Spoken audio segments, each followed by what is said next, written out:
Okay, good morning. I'm Robin Mears, I'm Zach Parsons. and we're with the Georgetown County Mosquito Control. And we're here. We're going to start making some videos because we get a lot of phone calls from folks asking us various questions, and we're going to try to address as many of them as we possibly can.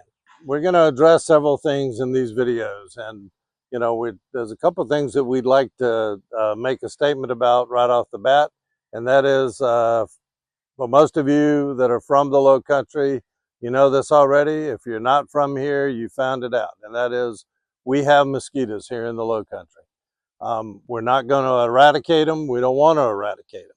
However, we do want to control them, and that's the purpose of our organization, is to control the mosquitoes in our area. And so with that, there's one message we want to get across to you right off the bat.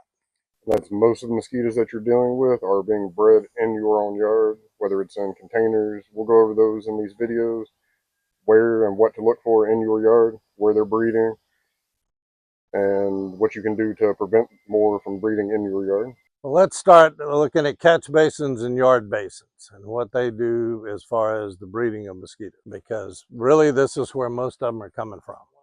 The first thing we want to talk about that is where a majority of your mosquitoes are coming from is if you have what we call a yard basin, and it's a grate in your yard, and what happens is water collects in the bottom of it, and mosquitoes, that's where they lay their eggs. Anywhere there's standing water, and these catch basins, as we call them, you'll see them in the road also.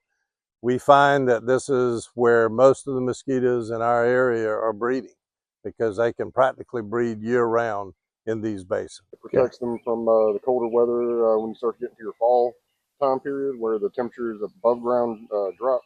Well, down in these yard basins, they tend to stay a little bit warmer. They're able to continually breed. Once you get to the warmer part of the day, then they come up, and you end up seeing the later season outbreaks. Yep, these are prime examples of things you want to look for in your yard, which will be flower pots, small ornaments that can collect water. We call it after rain events, where mosquitoes will start to breed. Lips around the bottom of flower pots that'll accumulate water. All it takes is a bottle cap to hatch out over 100 mosquitoes. So those are things you want to look for after a solid rain event. You want to make sure that any setting water around flower pots, yard ornaments, anything along those lines, are things you want to do to be able to mitigate the problem in your own yard. We call it, because that's where most of your mosquitoes are breeding. Okay, well, we just told you about some of the most important places or some of the worst places where we've seen mosquitoes breed, but there are hundreds of places around your yard and around your property.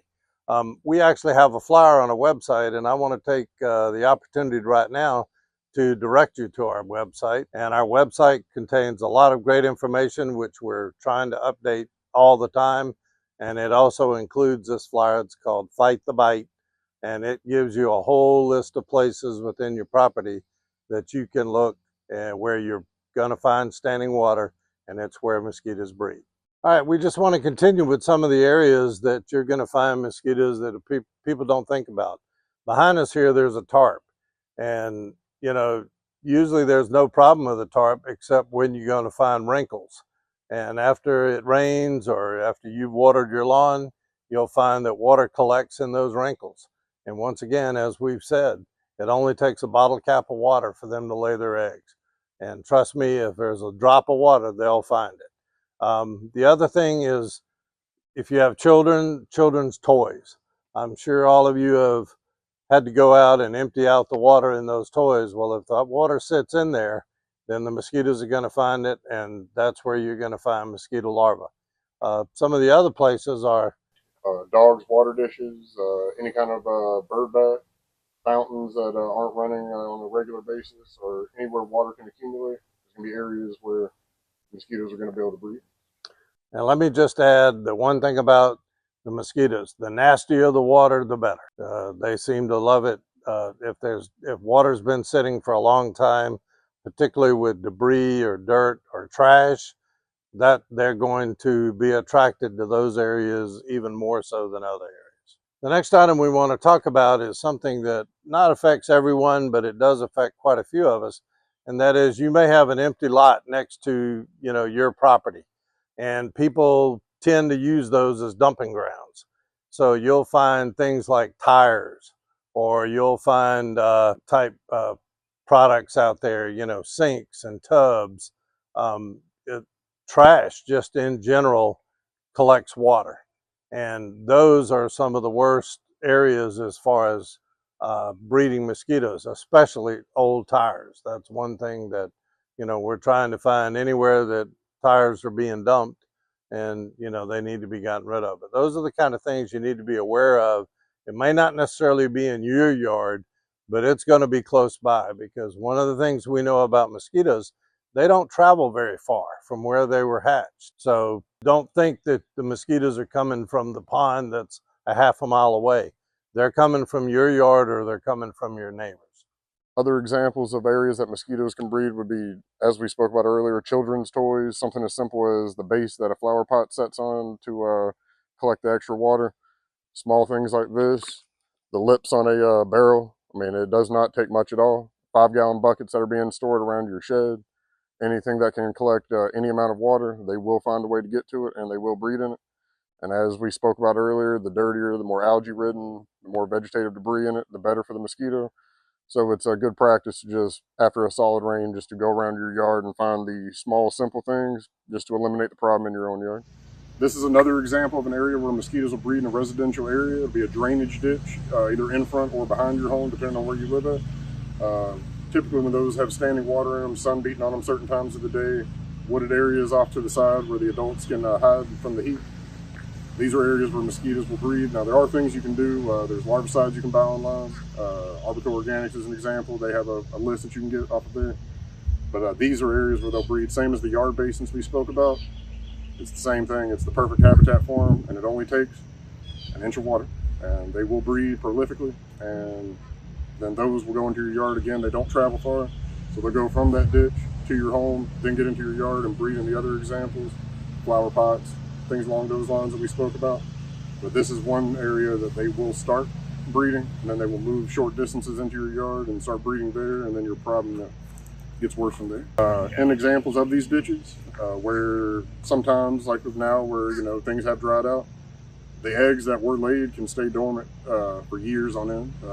Depending on the species, 3 to 5 years, then they will get a nice, good, solid rain, ditch fills back out, then you have a hatching event. And again, then those spread from the ditch to your yard, they breed in your yard, then your problem just gets bigger from there. But areas like that where they can just stay dormant, multiple species do this. We call it, we have the big ones, small ones, doesn't matter, their eggs can stay dormant for long periods of time during drought. Then when you get a nice solid rain, then they're able to hatch out in great numbers. Yeah, we want to let you know that if you got a ditch like this, either in front of your house or in your backyard, and it has water in it, contact the county, contact our hotline, tell us that you've got a ditch, that you've got an area that you think we need to take a look at. And as much as we can, we will try to get out and look at it. We do have some resources that we can use to put products in these ditches that will take care of the larvae. And I will make this statement. The problem with eggs is there's absolutely nothing on the market that will kill mosquito eggs. The day that somebody comes up with that, they're going to be a rich person. But that's a problem right now, is until they become larvae, then there's really nothing we can do about them. The eggs themselves are they're pretty much indestructible. And during the pupal stage, which is in between the larval stage and when they hatch out to an adult mosquito, they do not feed, which means if they're in the pupal stage at that point, larvicide does not work. But the larvicides we do eliminate the larvae before they get to the pupal or the adult stage.